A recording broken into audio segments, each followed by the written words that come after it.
E tëra çfarë ka ndodhur është që unë kam një interpretim të kushtetutës me cilin pajtohen të gjithë juristët që i kam konsultuar paraprakisht e me të cilën dorën zemër janë pajtuar edhe gjithë politikanët.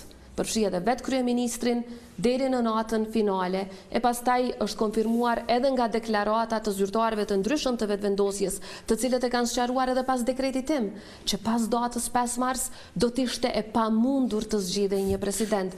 Pra, për ne këtu nuk ka paqartësi, por megjithatë cili do që do të jetë vendimi apo aktgjykimi i gjykatës kushtetuese në fund, për ne është i mirëseardhur, i bëj thirrje të gjithë qytetarëve tanë që mos binë prej e gjuhës së urrëtijes.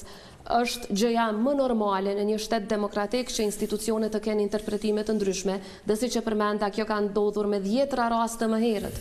Vetë fakti që vendimet të kësaj qeverie, ligjet të kësaj qeverie, të këtij kuvendi janë dërguar në gjykatë më herët, janë shpallur si kundërkushtetuese, është parë si gjë normale. Ka ndodhur edhe në të kaluarën disa herë, mirë po natyrisht prap shtrohet pyetja që e bët edhe ju vetë.